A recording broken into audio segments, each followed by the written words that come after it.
Welcome to the latest in our series of TopMedTalks 2. In these podcasts, the TopMedTalk team is in conversation with global thought leaders in perioperative care. TopMedTalk. Well, hello, I'm Desiree Chappell, and this is TopMedTalk. I'm joined here with Monty, Mythen, Editor-in-Chief. Hello, Monty. Hey, Desiree. We now have the opportunity to sit down with another special guest, one of the speakers here, Dr. Houman Javedan, who is a geriatrician from the Brigham. So thank you so much for joining us. Pleasure. We're finishing things up, so if I stumble through my words, we're tired. But can you give us a little bit about your background, a little bit more about your title? Yeah, I'm clinical director of Geriatric Medicine for the Division of Aging at Brigham Women and assistant professor of medicine at Harvard Medical School. I'm a geriatrician. I've basically, in the last 5 or 6 years, developed a lot of the geriatric co-management programs at the Brigham, initially with the orthopedic trauma service, and then working with other colleagues to expanding it to general trauma, oncology, thoracic surgery, even primary care, and very soon going to be expanding into, hopefully, general medicine and other areas. Wow, even hard at work. Can I take you back a little bit further in your history? I think we first met, you mentioned about your initial training. Yes. Secret. We were discussing the wall earlier. That's right. I'm actually one of these world citizens in many ways. It's interesting. I actually... I grew up in Ecuador, actually, interestingly. I went to school, and then I was one of the first people to go from Ecuador to Harvard undergraduate for my undergraduate degree. And then after that, I went to Edinburgh Medical School. Oh my gosh. And that's where I did my medicine, and I started my surgical training, actually, at Royal Infirmary of Edinburgh, and then at Glasgow Royal Infirmary. That would have cured you. They're busy places, very wonderful institutions, but they're busy. I've openly said that Edinburgh Medical School is really my academic heart and center in many ways. I think that's where I truly learned what it meant to be a doctor in my medicine. But after that, actually, I was very interested in the older surgical patients. I was the troublesome house officer, really, that kept questioning why we did things the way we did them. And actually, I also owe it a lot to the geriatricians in medical school in Edinburgh, who were the first to kind of plant that seed of aging, and the physiology of aging changes things. And you need to keep that in mind. So one of my mentors actually said, well, if you're interested in these older surgical patients, why don't you do something about it? And I was like, well, all right then. And to his shock and horror, I said, well, if I've got to do geriatrics, I've got to go do medicine now. So I decided I had to actually cross the pond back to the States, ended up coming back here, did my internal medicine training and then my geriatric fellowship training, and then started kind of co-managing these surgical patients that were older, and that's where we are now, where we've kind of evolved through the phases, and I think geriatrics has also evolved and kind of gotten involved with some of the frailty work and perioperative co-management of older surgical patients. Yeah. And as you're saying, it's a boom area. I mean, the Silver Tsunami. Yeah, which is, as a silver person myself. But you've been silver-haired for a long time. But it's also, I mean, people in the past may have shied away from being a geriatrician and care of the elderly doctor, but combined, if you're a bit more towards the sort of surgery, anesthesia, flashbang end of things, combining it with the perioperative challenge, I just think we've talked a lot about this on TopMedTalk. It's a very interesting area. Yeah. It's a really interesting area. So I think any young person out there listening, it's a great opportunity, and it's unlikely that the robots are going to take over soon, which in many of the specialities, the computers and the robots are taking over soon. I completely, if anything, if you're listening out there, that's one of the things that I do most, is to dispel the myth that geriatrics is a dead end. Yeah. It's actually the opposite, because if you actually see the patients where a lot of the thinking and complexity is not optional, is required, is in geriatrics. So in many ways, if you are interested in medicine because you truly love the core of medicine, which is the ability to think things through and implement them and take every human being and evaluate them for who they are, I think geriatrics is definitely the field for you. If you like kind of repetitive, simple stuff, kind of the kind of interventional ones that are just repetitive and high yield and whatever, then it's not for you. I agree. But if you like complexity and uncertainty, but the difference also is it's also an area where, due to the demands of the physiology of our patients, I think the impact we have can be quite quite large and that's what a lot of our outcomes have shown. I mean, the reason you're talking to me is because our co-management programs have made a huge difference in the outcomes of our patients.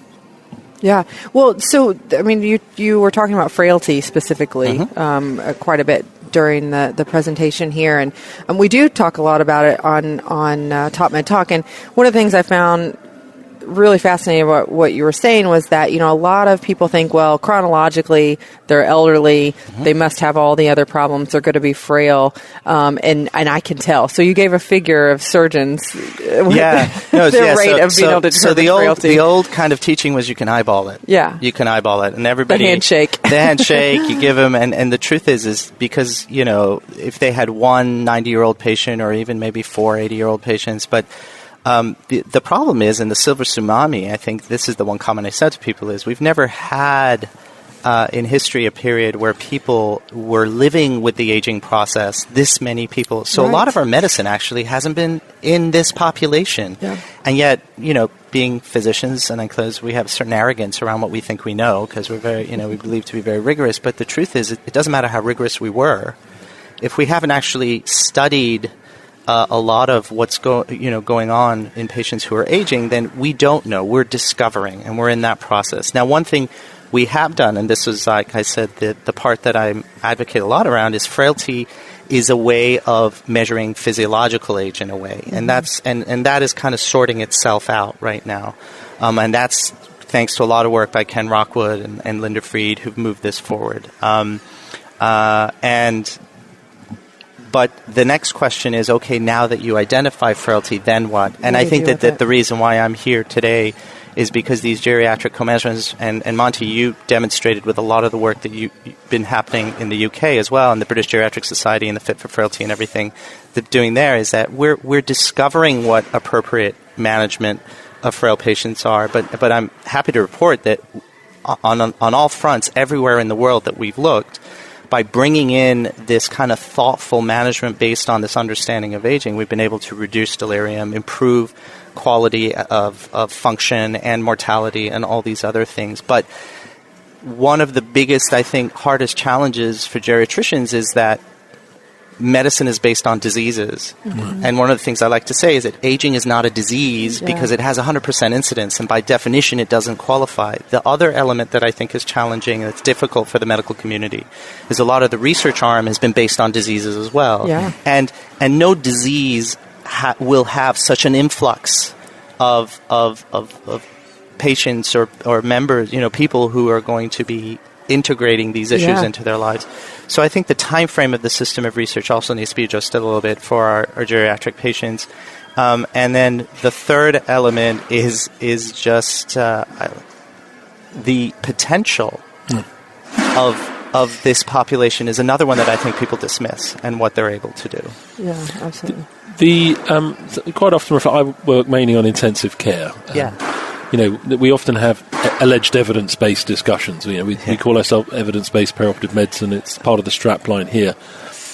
As you're referring to, use of drugs, for example, they're almost never tested on the elderly patients. That's right. They're excluded. So you have an 85-year-old, and they're on a sack full of different coloured tablets. Yeah. I mean, do you spend more time starting tablets or stopping tablets? Stopping tablets. Yeah. The main reason is twofold. The first is, like you said, no one's actually studied polypharmacy in this way. Like all these things have been done in people with disease-based again. Mm-hmm. But the other thing is there's a really good wealth of literature in geriatrics on the effect of polypharmacy itself. And the first thing people say is, well, certainly it can't be these meds. But the funny thing is the polypharmacy literature actually identifies that it's really just a number of medications. It's all of them. It's not. It doesn't necessarily mean and the thing is, you speak to the cardiologist, says, well, my meds actually matter, and then well, no, my meds actually matter, and every specialist thinks that their meds are the ones that actually are making the difference. And the truth is the sum of the meds is causing more harm than I think the benefit is. So I'm going to have to give a plug for another colleague of mine, Dae Kim, who works with pharmacoepidemiology and frailty, and he's reanalyzing a lot of the outcomes in pharmaceutical outcomes based on frailty, and you'd be surprised that what's wonderful about that is you actually discover the things that are helpful in frail patients and then the stuff that actually isn't. and how their side effect profiles can change so much as your physiology changes. And it's you've been on the drug for 30 years. And you were being treated for hypertension, for example, and now you have no blood pressure. Yeah. But you still get up and take the tablets every morning. And people are surprised why you're... and obviously the obvious part is if you've been on something for 30 years, who knows what's accumulated? Yeah. Like I mean, truly and honestly, who can put their hand on their heart and say they know exactly every metabolite that every medication is producing? Because at the end of the day, it's an active component. Yeah. And then the other area that's interesting is maybe there needs to be different prescription patterns that you may only need.